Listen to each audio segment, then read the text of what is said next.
l'époque où j'étais à la tête d'un service de police judiciaire, la Brigade nationale de la police judiciaire, euh, toutes les affaires, toutes les affaires que nous avons pu solutionner étaient des affaires, étaient sur la base de renseignements communiqués par la Direction générale de la surveillance du territoire national. Donc le législateur, comme il a constaté que l'importance de cette direction générale, et lui a donné la qualité d'officier de police judiciaire pour tous ces cadres.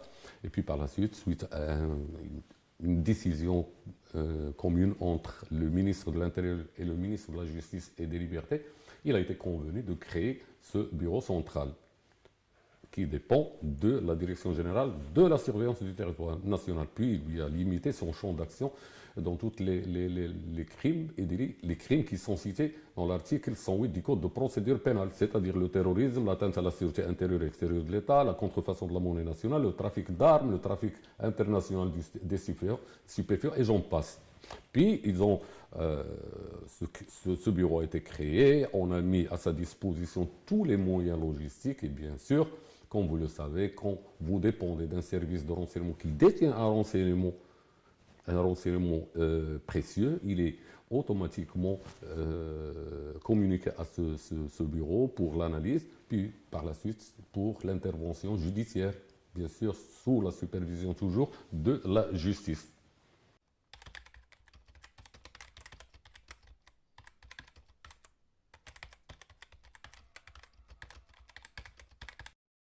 Le Bureau central des investigations judiciaires dispose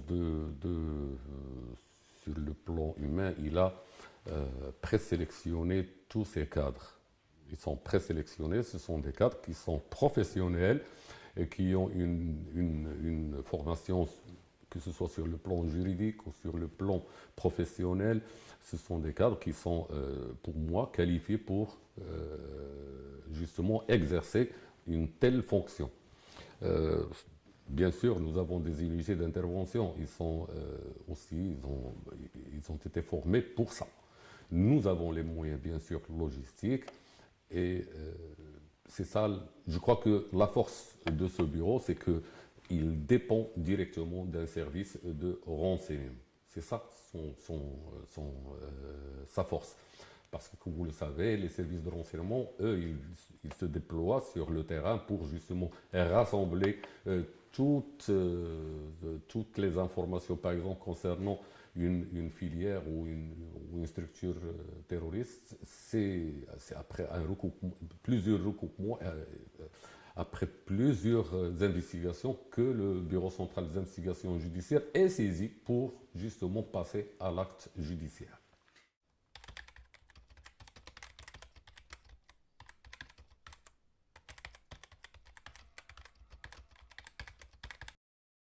Il n'y a pas de cloisonnement entre les services du Maroc, c'est la force de ce pays. Moi, je crois que tout le monde est concerné par la sécurité de ce pays. Nous n'avons pas ce clivage entre les services de renseignement, les services de la police. La preuve, c'est que le directeur général de la surveillance du territoire national, c'est lui le directeur général de la sûreté nationale. Ça, c'est une expérience unique. Et avec tout ça, nous avons une coordination qui se fait au niveau supérieur entre tous les représentants des autres corps. Vous savez, la lutte contre le terrorisme ou la sécurité de ce pays, elle est la préoccupation de tous les services de sécurité, c'est-à-dire police, gendarmerie, ministère de l'Intérieur, donc tout le monde s'attelle pour justement assurer la sécurité à ce pays et sa stabilité. Il ne faut pas oublier le rôle le rôle de nos forces armées royales que je salue par la même occasion, qui sont aux frontières du Maroc, qui font un travail aussi très très très précieux pour assurer justement pour que ce pays soit toujours dans la sécurité.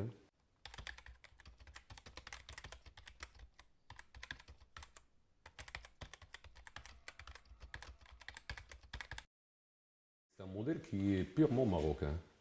c'est une expérience marocaine. Je crois que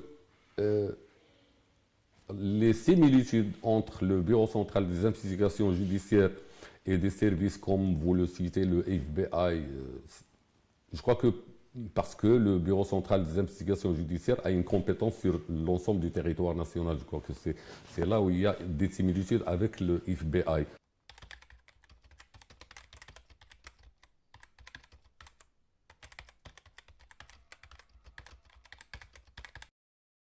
Ça se focalise également sur le crime organisé, parce Voilà. dernièrement, parce que je vais vous donner une idée d'abord sur le bureau central, il est composé de deux brigades, la brigade de la lutte contre le terrorisme et une brigade de la lutte contre le crime criminalité organisée. Et dernièrement, le Maroc, comme vous le savez, a pu démanteler un réseau de trafic de cocaïne. Et nous avons communiqué à nos amis espagnols parce que, comme vous le savez, la cocaïne qui était saisie au Maroc était sur le chemin pour être introduite en Europe, en Espagne plus précisément.